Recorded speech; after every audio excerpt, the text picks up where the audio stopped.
Sur les 8, on savait qu'il y avait un impayé, une procédure d'expulsion en cours. Et là, il a fallu aller chercher les informations auprès des huissiers, auprès des avocats, parce que les procédures avaient été faites, mais pas forcément suivies complètement. Donc ça, c'était une première chose à faire. Ensuite, on s'est rendu compte qu'il y avait un deuxième impayé.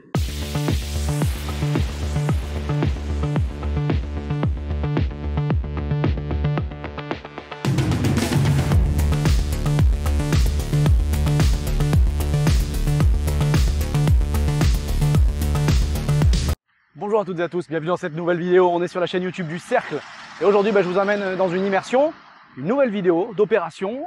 Cette fois-ci on est dans le Var, dans le sud, à Toulon. C'est une opération que je suis en train de réaliser avec un autre membre du Cercle. Je vais vous en parler tout de suite et puis je vais vous amener à la visiter pour vous expliquer un petit peu le contexte de cette opération et qu'est-ce qu'on va faire avec cette vidéo.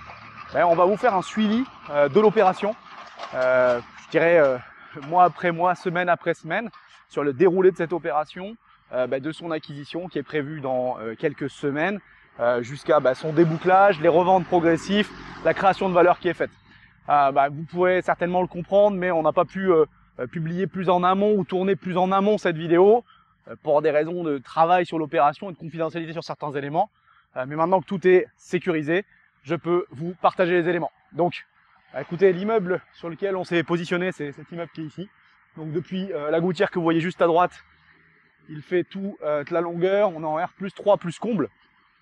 Et on va avoir donc des commerces au rez-de-chaussée, 4 commerces au rez-de-chaussée, un barbeur, magasin de cartes grises, ici une pâtisserie, snack oriental, et ensuite un magasin de chaussures. Et donc on va, si vous le voyez, jusqu'à la pancarte literie meuble là-bas. Donc R+3 plus comble. Je vais vous emmener directement à l'intérieur et puis vous faire visiter un peu le contenu de cette opération et vous dire où on en est à date sur celle-ci. Allez, c'est parti, on y va.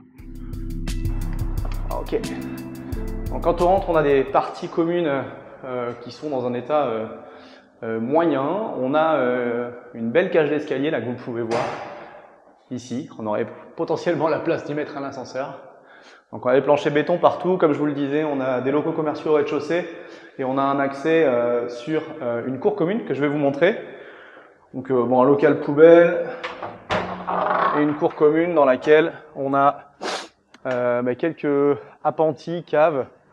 Donc on est sur l'arrière du bâtiment, vous voyez, donc il y a une façade qui n'est pas forcément complètement en bon état. Il n'y a pas de problème structurel dans le bâtiment et dans l'immeuble. Et on n'a pas forcément une façade qui est super état. Donc pour revenir sur cette opération et le projet, je vais vous amener dans les étages. Dans les étages, c'est les appartements. Donc on a au total 9 appartements plus des greniers. Et on a 4 locaux commerciaux au rez-de-chaussée. Donc au total, on a 13 lots principaux, plus un lot de greniers qui vont être aménagés. Alors je vais vous emmener voir, vous allez voir sur chaque niveau. Donc on a des appartements de part et d'autre, 2 appartements sur une façade, un appartement sur le côté nord, et sur chaque niveau on a les mêmes typologies d'appartements. On va commencer par cet appartement. Donc le projet, je vous l'explique, c'est un projet de revente à la découpe. L'immeuble est partiellement loué, je vais vous amener voir et visiter les appartements qui sont actuellement vides. Donc on a un premier appartement ici, vous voyez qui est dans son jus. Alors on a des belles hauteurs sous plafond. On a près de 3,20 m de hauteur sous plafond, on a du double vitrage et des volets PVC dans chaque pièce. Et moi, c'est quelque chose qui m'a relativement plu au démarrage quand j'ai visité cette opération pour la première fois. C'est les hauteurs sous plafond importantes, le volume des pièces, ces vieilles cheminées, alors elles sont plus d'actualité et d'usage, mais elles sont quand même plutôt sympas en esthétique. Donc cet appartement-là, il fait 70 m². Donc, je vous ai dit, le WC, la salle de bain, c'est dans son jus. Bon, voilà. Vous avez l'habitude, c'est des opérations typiques. On a ce carrelage un petit peu pavé mosaïque au sol. Donc des grandes pièces, plus de 15 m². Une cuisine séparée. Et encore une chambre. Voilà.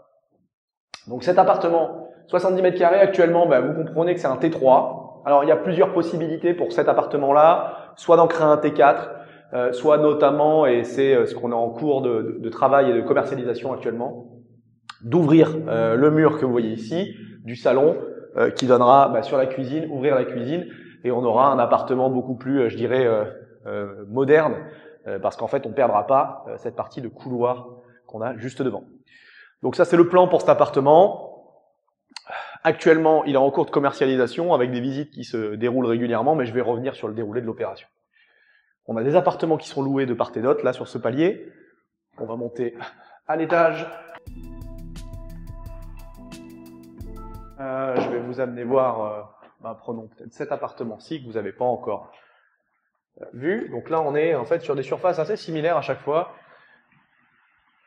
Pour revenir sur les surfaces, je vous disais, donc l'appartement qu'on a vu, il fait 70. Ici, on est sur un appartement de 64 mètres carrés.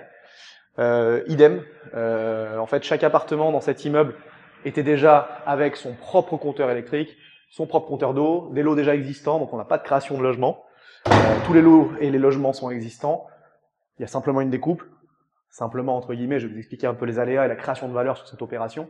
Ça n'a pas été du tout simple, mais on avait du double vitrage, on avait des appartements qui sont en état fonctionnel et qui étaient préalablement loués il y a quelques temps, donc habitables. Une salle d'eau, salle de bain, un WC, une chambre. Et sur ces appartements, l'avantage qu'on va avoir, donc ici vous voyez la cuisine, donc tout est globalement à reprendre, et deux chambres, une ici avec balcon, et une deuxième avec balcon également. Donc vous voyez la couleur de ce papier peint qui est magnifique, et bien malgré tout, nous notre stratégie ça a été de commercialiser ce produit, et ce produit est actuellement commercialisé sous promesse de revente déjà pour une réitération prochaine. Encore une fois, je vais revenir un petit peu plus en détail dans la commercialisation et sur le déroulé de cette opération un peu plus tard dans cette vidéo. Donc voilà, deuxième appartement, plutôt en état correct. Alors le petit entre guillemets plus, c'est que le tableau et les lecs avaient été refaites. Alors elle passe en goulotte et pas en encastré. Alors certains détestent cela, mais c'est un poste de travaux en moins. Et on était sur une stratégie de petit prix à la revente, parce qu'on est à moins de 100 000 € pour ces appartements. Allez, je vais aller vous montrer encore un appartement. Donc on a celui en face qui est libre. Et je vais vous raconter l'histoire de cet appartement, mais je vais vous montrer le même juste au-dessus. Donc là, 3e étage, et vous aurez vu les 3 typologies d'appartements dans ce bel immeuble.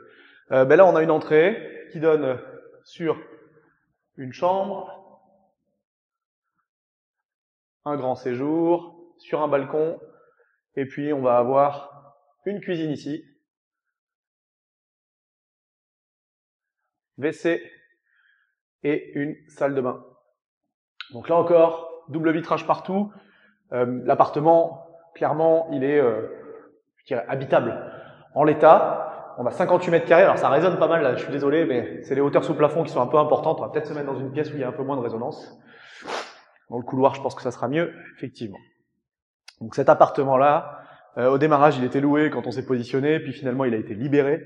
Pour différentes raisons, le locataire est parti.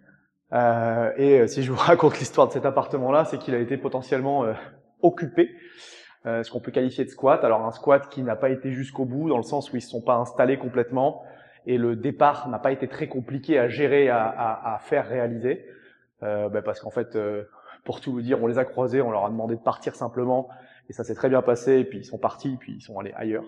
Donc c'est des personnes qui avaient besoin d'un logement, donc c'est une chose qui arrive, et c'est pour ça que vous voyez ici des petites caméras, parce que nous on s'est positionné il y a quelques temps, on a signé une promesse depuis décembre, et à partir de décembre il y a eu un véritable travail de sécurisation de l'immeuble, et le but était de régler tous les problèmes de cet immeuble, et Dieu sait qu'il y en avait, du fait d'une gestion particulière par les gestionnaires, par les propriétaires, par les locataires, copropriétaires également, donc c'était pas simple du tout.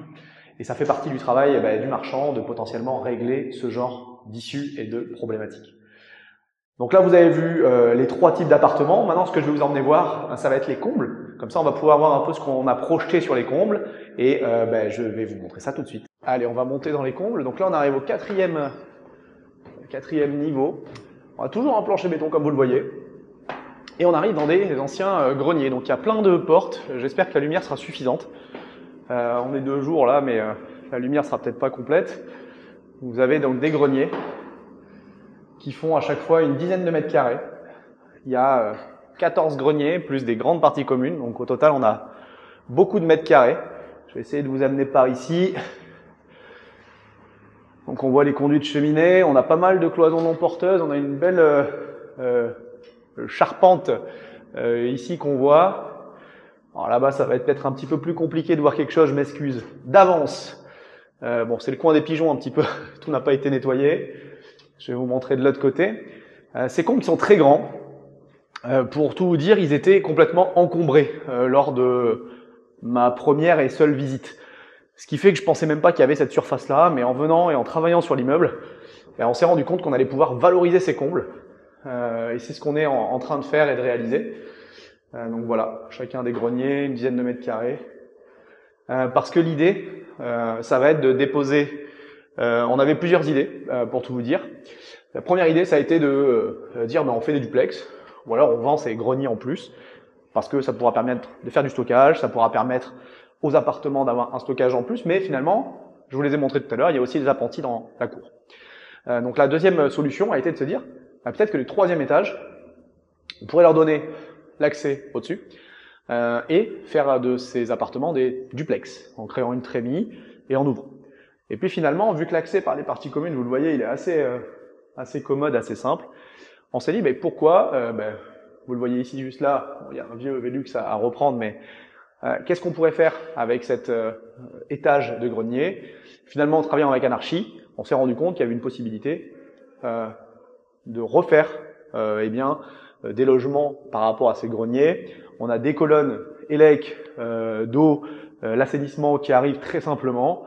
On va installer des Velux et des autorisations d'urbanisme sont en cours pour la pose de ces Velux tout le long du bâtiment pour créer des logements.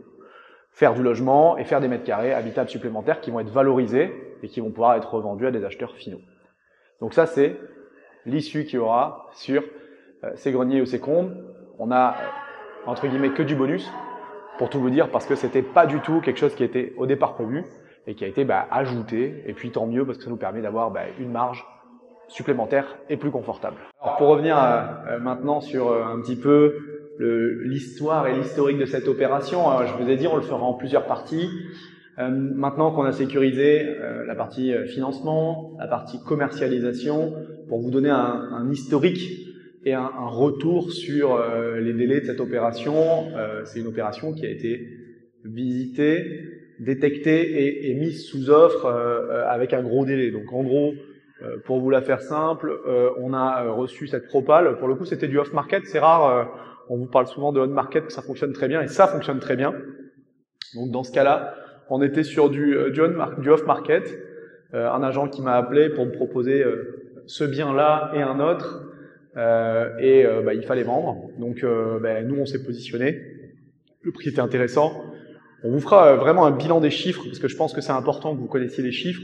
Mais ce qu'on s'est dit, c'est qu'on allait le faire in fine de l'opération, lorsqu'on aura terminé et débouclé potentiellement tous les lots ou une grande partie des lots, pour être plus certain et plus sûr des aléas, des marges, etc. que l'on va faire. Donc on a détecté cette opération, c'était en juin 2023. Actuellement, je tourne cette vidéo, on est avril 2024. Vous allez me dire, mais qu'est-ce qui s'est passé depuis si longtemps? Ça a été très compliqué, pour plein de raisons. Et notamment parce que la promesse n'a été signée qu'en novembre. Alors fin novembre ou début décembre, j'ai plus la date exacte. Et cette promesse qui a été signée, elle a été signée avec un délai derrière de 6 mois. Donc on s'est mis sous promesse pendant 6 mois avec les vendeurs. Il y avait tout un tas de problèmes et de problématiques à régler. On avait beaucoup de mal à obtenir les informations des locataires, notamment des baux, de l'état des quitancements. Est-ce que les locataires étaient à jour de leur loyer ou pas, etc., etc. Donc ça a compliqué beaucoup le travail.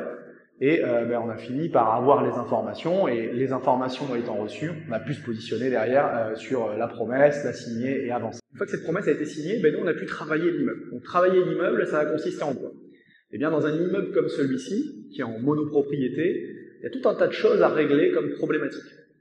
Notamment dans le cas d'une mauvaise gestion, je le redis, il y avait une gestion qui était particulièrement calamiteuse, il a fallu savoir, vérifier l'état locatif complet de ce bâtiment. Parce que je peux vous assurer que l'état locatif n'était pas très clair pour le gestionnaire comme pour les propriétaires. Donc on s'est rendu compte que, comme dans tous les bâtiments, donc là on avait, je vous disais 13 lots, on n'avait pas 13 locataires, on avait 7, 7 c'est ça, 4, 5, 6, 7, 8 même au départ. Sur les 8, on savait qu'il y avait un impayé, une procédure d'expulsion en cours. Et là, il a fallu aller chercher les informations auprès des huissiers, auprès des avocats, parce que les procédures avaient été faites, mais pas forcément suivies complètement. Donc ça, c'était une première chose à faire. Ensuite, on s'est rendu compte qu'il y avait un deuxième impayé, et qui ne nous avait pas été signalé, et qui ne nous avait même pas été signalé lors de la promesse. Nous, on n'avait pas forcément l'information. Finalement, il s'est avéré qu'un protocole avait été réalisé avec le locataire qui était en situation un peu délicate, et on a pu régulariser cette situation, et nous achèterons avec un locataire qui paye correctement son loyer. À côté de ça, on a eu une locataire qui était partie, et je ne vais pas dire à la cloche de bois, parce qu'apparemment elle avait prévenu le gestionnaire, mais le gestionnaire n'a pas réalisé les états des lieux, n'avait pas forcément récupéré les clés, et ça a complexifié un peu les choses, parce que vous ne le savez peut-être pas, mais quand on a un départ à la cloche de bois sans état des lieux de sortie, on ne peut pas considérer que le bail est résilié et que le logement est repris au sens de la loi et appartient entre guillemets au propriétaire. Donc ça, c'était une troisième complexité. Ensuite, on a eu l'affaire des occupations illicites ou illégales. Qu'est-ce qui se passait? Il y avait un problème au niveau de la porte d'entrée de cet immeuble qui n'était plus sécurisée. Vous avez une ventouse, tout à l'heure, je l'ai touché dans la main d'ailleurs, avec un badge. Et ça ne marchait plus. Du coup, la porte était relativement ouverte et du monde traînait dans l'immeuble, passait, posait, déposait des choses. Et il n'y avait plus du tout d'entretien des parties communes, du squat au sens des personnes restées dans les parties communes.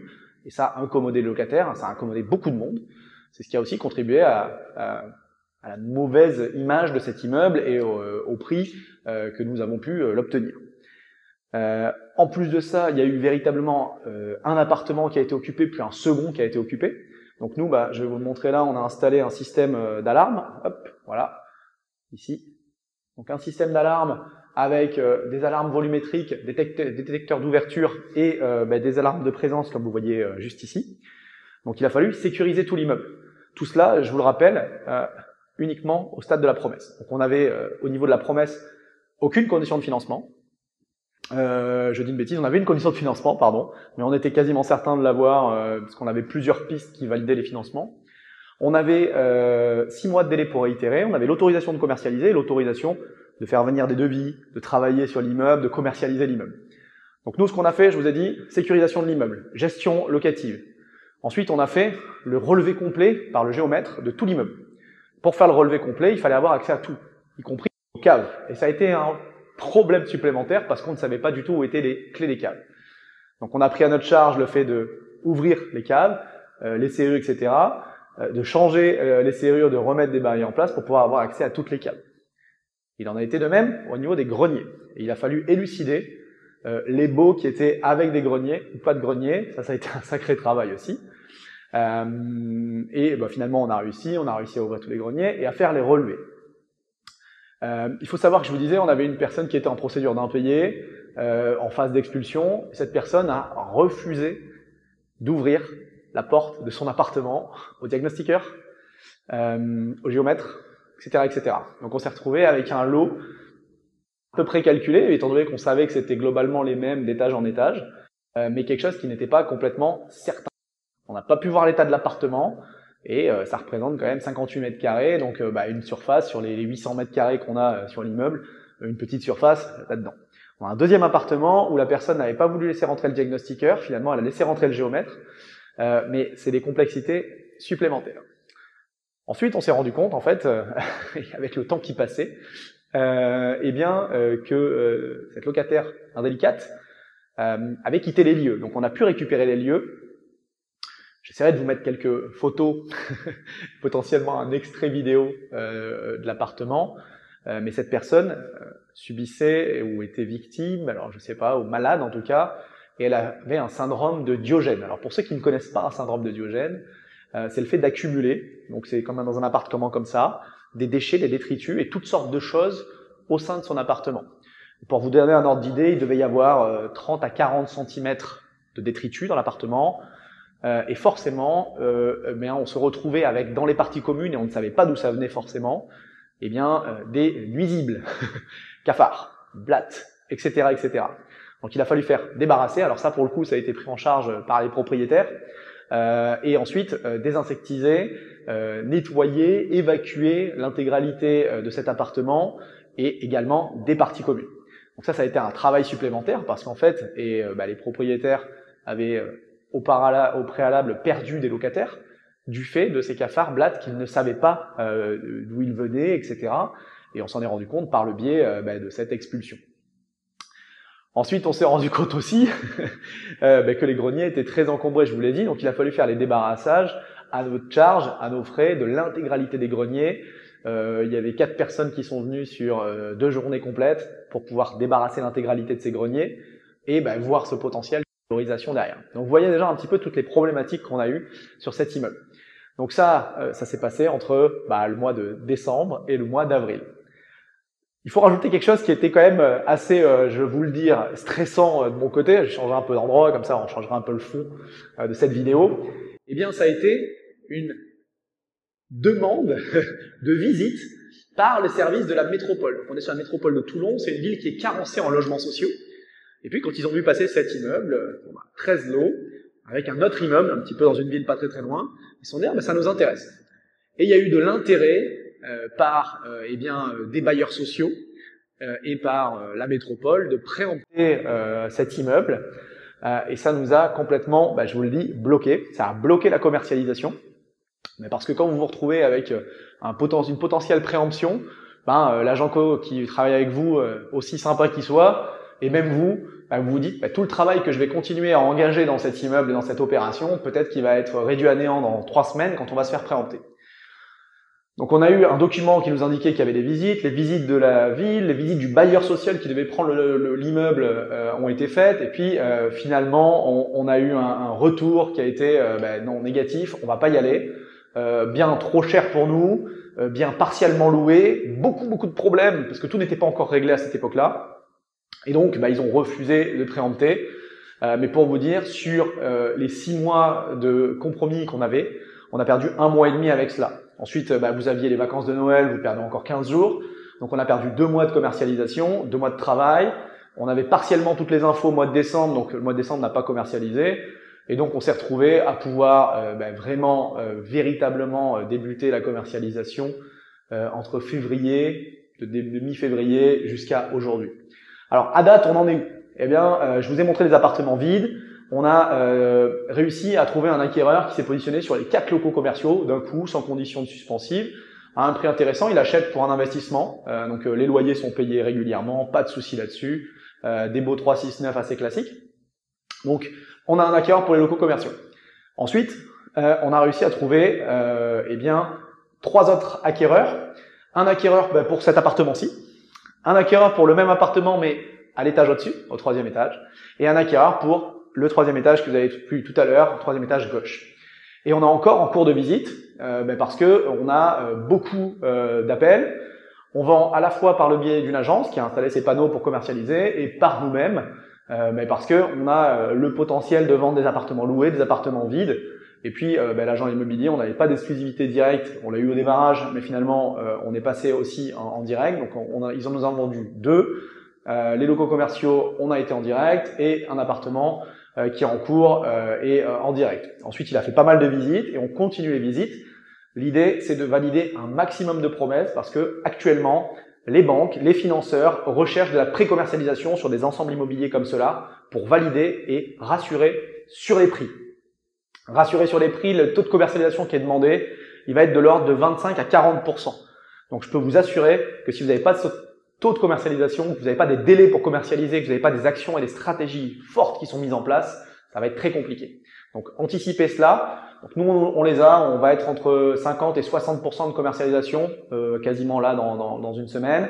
Et j'espère que d'ici la réitération elle est prévue début juin, on va pouvoir encore continuer à avancer sur cette commercialisation et potentiellement vendre encore un des appartements loués, potentiellement obtenir des offres sur les combles et sur l'autre appartement vide. Donc on est en train de discuter là-dessus. Nous aussi sur les appartements loués, je vous en ai pas parlé, mais on a dû faire un gros travail, je vais pas dire social, mais en tout cas de prise de contact, d'échange avec les locataires, comprendre toutes les problématiques de l'immeuble et pouvoir les régler. On avait par exemple aucune des caves qui était occupée par des locataires, ce qui était une aberration alors que la plupart en avaient besoin et du coup ils stockaient tout dans les parties communes. Donc ça, on leur a donné des caves. On a vu avec les propriétaires encore une fois et on a essayé de régler tous les problèmes. Il faut vraiment comprendre que l'activité de marchand sur ce type d'immeuble et de biens immobiliers, ça va être une création de valeur par différents moyens. Je vous en ai montré pas mal. Il y aura un peu des travaux, il y aura la gestion des locataires, la gestion des problématiques locatives, la gestion de la sécurisation d'un immeuble, etc., etc. Qu'est-ce qu'on a fait comme petits travaux aussi? Je vous ai dit les débarrassages. Il y avait une vitre cassée dans les parties communes, on l'a réparée. Un verrou qui était cassé, on l'a réparé. Et toutes ces petites choses contribuent à l'amélioration de l'immeuble. Je vous parle des travaux et vous dites, bah, il va vendre son immeuble, il le découpe et il vend son immeuble sans faire de travaux. Alors oui, dans la mesure du possible, au démarrage, ce qu'on commence à faire, c'est le minimum. Et puis ensuite, au fur et à mesure de l'évolution et de l'avancée du dossier, ben, on en fera peut-être un peu plus. Donc nous, ce qu'on a commencé à faire, c'est essayer de faire un achat-revente sec avec une proposition de revente en l'état de l'immeuble au complet, ce qui n'a pas finalement abouti parce qu'on a eu des offres mais pas sans condition de prêt. Nous, on voulait une offre sans condition de prêt pour valider. On l'a pas eu, donc on a commencé à faire la découpe. Derrière, on fait la découpe sans travaux. C'est ce qu'on arrive à faire et on vend. Ensuite, on va avoir les locataires à gérer. On va avoir deux solutions avec les locataires. Soit proposer des indemnités d'éviction, soit des départs naturels, soit garder potentiellement les locataires et garder les lots qui resteront en stock parce que ça constituera globalement de la marge. Les 2-3 lots en stock, ça constituera de la marge. Soit potentiellement revendre à des investisseurs et c'est ce qu'on fait aussi. Et enfin, sur les appartements vides, la stratégie a consisté à les nettoyer, les cleaner, hein, globalement un coup de balai, hein, on n'a pas fait de peinture, etc. On n'a pas fait de travaux, par contre, on a fait réaliser des devis travaux. On a fait réaliser des plans, on a fait des 3D, des visuels pour aider les gens à se projeter. On a fait des fiches commerciales complètes, on a fait un calcul des charges futures et prévisionnelles qu'on allait avoir, de taxes foncières, etc. Et ça nous a permis de renforcer notre commercialisation. Des belles photos, des beaux 3D, des visuels et des visites virtuelles Matterport, des simulations locatives. Un petit point de détail également qui a consisté à autoriser globalement tout dans le règlement de copro. Vous êtes sur cette chaîne marchand, vous connaissez sûrement l'investissement locatif. Nous avons autorisé le meublé de tourisme, la location courte durée, donc les colocations, etc., etc. La division ou la subdivision de l'eau, en tout cas tout ce qui pouvait constituer des choses qui pouvaient améliorer la rentabilité et le potentiel des appartements derrière.